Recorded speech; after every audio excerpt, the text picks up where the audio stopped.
What is going on, everybody, and welcome back to the Bimmer barn. As you guys probably just saw, I'm not having the best day today because unfortunately my E91 wagon leaked a bit of water into the car underneath the carpets and just made a ton of mess and problems for us. So today we're going to be trying to fix or at least remediate this issue so it doesn't happen again on the car. And so without further ado, let's go ahead and get right into the video. Let me show you where we're at currently, and then we'll work on some solutions so that this doesn't happen again. So it has been pretty rainy here in Florida recently, and that's why this thing flooded in the first place. And it's a common problem. E91 owners will tell you that this seal right here is particularly prone to leaking, especially since it just covers so much area, because this has the panoramic roof, whereas the typical E90 or E92 has a smaller moon roof or sunroof panel. So that's prone to leaking, and then what happens is that it should leak into some drains, but instead when those get clogged up, I think you get water leaking into the inside of the car. And as you see, I already have the carpets pulled up. I turned off the space heater for now since we're filming, but what I had set up was a space heater with the window cracked just a little bit over there, and it was heating up the inside of the cabin here as if you left the car out on a hot day. And I try to get as much water out as possible by squeezing the carpets and soaking it up off the floors and even shop backing it up, as you saw. But then once you've squeezed it out as much as possible, there's still going to be plenty of water in this insulating foam here. So this is a common method. I've had to deal with this before on a few different customers' cars. Unfortunately, this is the first time it's happening to my own car, but we've got it handled. And I think with just like another 12 hours of this, it should be 100% dry in here. Now, there is some casualty damage, because unfortunately, one of the first things I noticed when I turned the car on the other day was that the instrument cluster was not working. So before we go ahead and try to fix the sunroof drains, I wanted to pull out my instrument cluster and just find out what the issue is. We can test it for power, inspect it, and see if, I don't know, some moisture got in there and that's why it's not powering on. But it's really unfortunate because I was not planning on having to buy another instrument cluster for this car. Oh, and I did check all the fuses already. I couldn't help myself when I saw that problem. That was the first thing that I did, checked all the fuses, but I think we need to check for power up here and see what the deal is.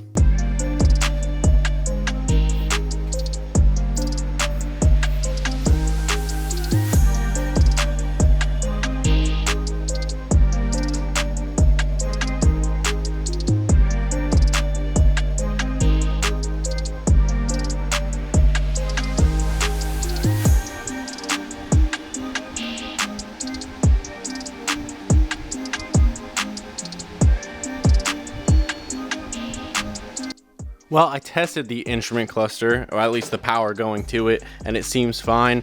The problem is when I pulled it out, I saw a little bit of moisture on the back of the housing here, just in a couple of odd spots. So what I think I'm gonna do is release the screws here, check if there's any more moisture or water that's on the circuit board, and maybe just leave this thing out to dry separately, because the car is pretty humid right now because there's still water evaporating. So maybe this just needs to dry separately, and it'll work later. Stay tuned on that. But anyways, let's go ahead and do that really quick, and then we'll go to inspecting the sunroof drains.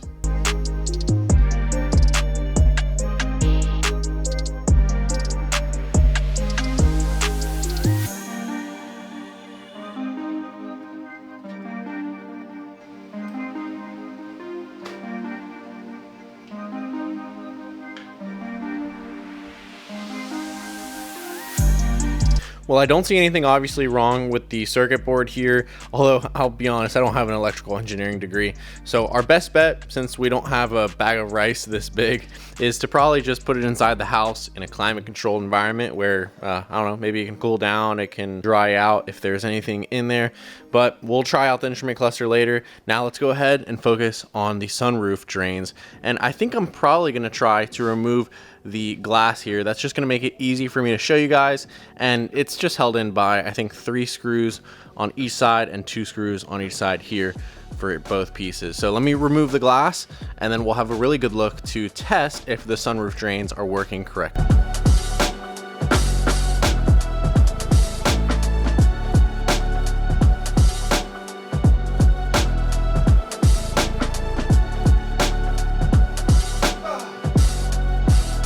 So with the panoramic sunroof out of the way, and if you're wondering how to remove it, it's just a couple of T25 screws on each end, and for the front one it's 3. Really easy to do, but I wanted to show you guys the water channels and how this sunroof is leaking, because I could kind of tell when I looked at the car where it was coming from. You see here in the back seat, I can pretty much see back here the water stain and how it just, well, you see where it trails. Wow, it definitely went all up in the headliner here, but I think it's coming down the pillar, running down the car here, and then going into the carpeting. And you can see I still have a couple puddles here. These are basically my indicators of how wet it is in here. When these dry up completely, I think the front carpet will completely be dry, and the rear is already pretty stiff and dry. So what we need to do to make sure this doesn't happen again is clear the sunroof drains. And let me show you a really good test to see if they're working in the first place. Now the front sunroof drains are pretty easy to see. You can just see the shadow of it right there on the light, and there's definitely a lot of dirt built up around it, which you would probably see if these things weren't draining correctly. So let me show you a quick test. I've got a little bottle water right here, and it's gonna seem pretty silly, but we essentially want to emulate the sunroof, you know, draining. So I'm gonna pour some water in here, and then we're gonna go ahead and put the light back on and see if it's draining out of that front section. And sometimes it will drain a little bit before it starts to clog up, because what happens is maybe it's not a full clog, maybe it's just you know, a slow drain. So let's pour that water in, and I don't know if you can tell there, but definitely water is not going anywhere. Should have definitely came out sooner or later. And they're supposed to drain near the front wheel. So let's see if we can find where this water is going to come out here. And it might not come out anywhere if it's fully clogged. Eventually. All right, well, definitely that one is not draining anything. Let's go ahead and try the other one. Maybe we can find the location on that side. Ooh, I do hear some bubbles on this side. That's a good sign. Hopefully we'll find the source of this sunroof drain in a moment. Actually, you know what? Same case as the other side. It definitely filled up the channel where the sunroof drain is, but it's not leaking anywhere over here. From what I can tell, just the oil leak from the turbos. Don't worry about that. But we should definitely see something coming out of the fender liner here, some water, some fluid from that sunroof drain. I don't see where it is. So definitely not a good sign. Probably the same thing for the rears. If the fronts aren't working, definitely the rears aren't as well. There should be 4 and 1 at each corner. So I think the next logical step is for us to put the car in the air and see if we can figure out where those drains are, because they should have a little filter on the back end of them. And if we can clean them correctly, hopefully we can resolve this issue. Oh, I spoke too soon. We do have some water leakage coming out right there. It's hard for me to tell where that's going to be coming from though, because I think it's under the fender liner where it actually drains. And yeah, it's definitely not leaking fast enough because water's still built up there. Let's go ahead now and lift the car up.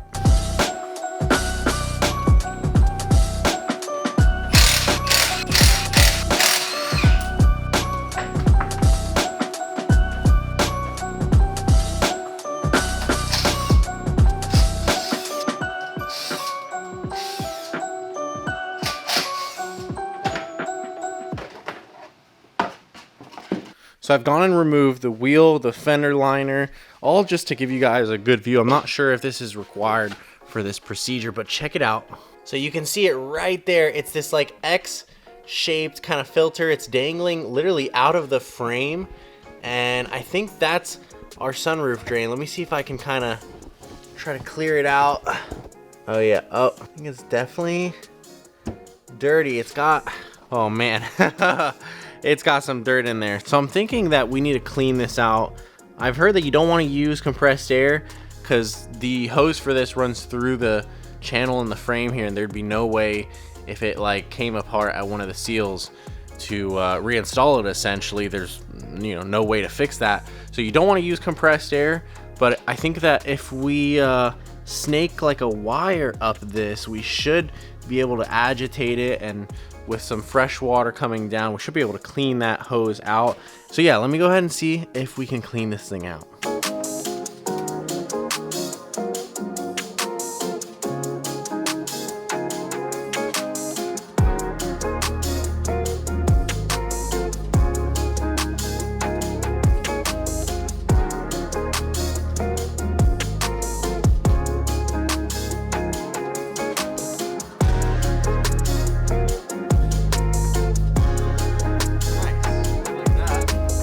Well, that was easy. I just used a bit of this weed whacker line here, and it felt like there was a stop probably like an inch into that drain there. So I was kind of just poking in and out, just trying to break that debris as it came up. And eventually the water started coming out clear like you saw.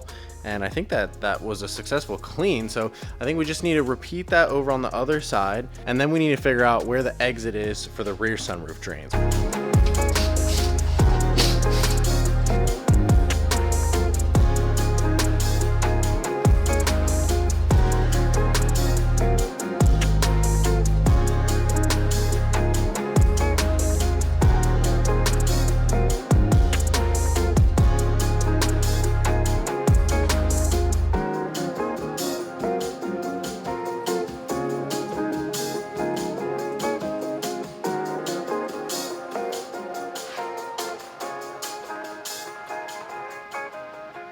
Man, that last one was a little bit tricky because there wasn't any actual buildup at the bottom filter here.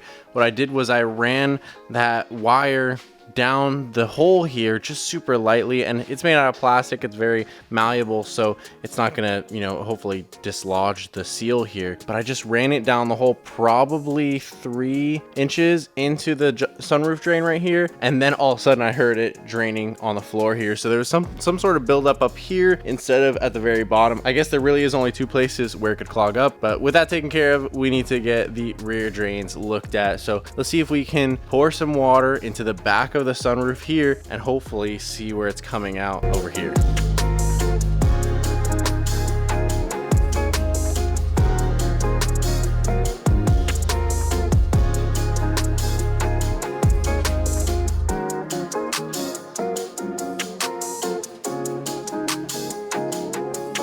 Well, this one here leaked faster than I could even get the camera to videotape this, but it was definitely draining very well over on this side from this sunroof drain, and I actually was able to see it. Let me see if I can show you what the drain looks like from up top. Actually, I just realized there's no physical way I can show you because the camera would not let me get in. But basically, if you follow this inner channel, not this one here, but this one, the one that's kind of dirtier, and you follow it all the way to the back, you can actually see the opening for the sunroof drain back there. So I assume that there's one more over on this side. Let's go ahead and test it out and see if we have the same results as we did over here.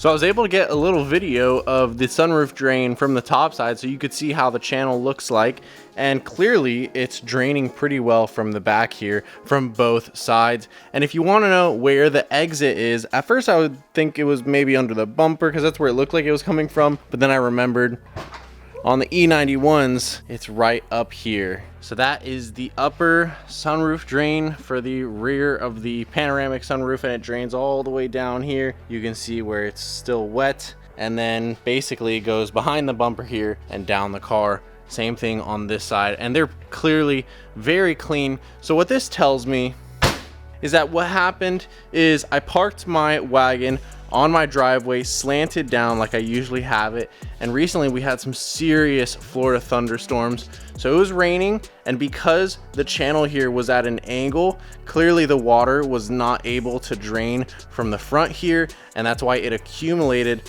probably puddled up here and went down into the interior of the car, and only some of the water I'm sure was able to drain the back here because obviously gravity wants that water to go down the front. If I had parked the car uphill, I'm sure this wouldn't have happened, but you know what, this is just a lesson learned, and I'm glad that we were able to clean the sunroof drains because it's something that you should really do before you have an issue like this, because nobody wants to clean up soggy carpets like me.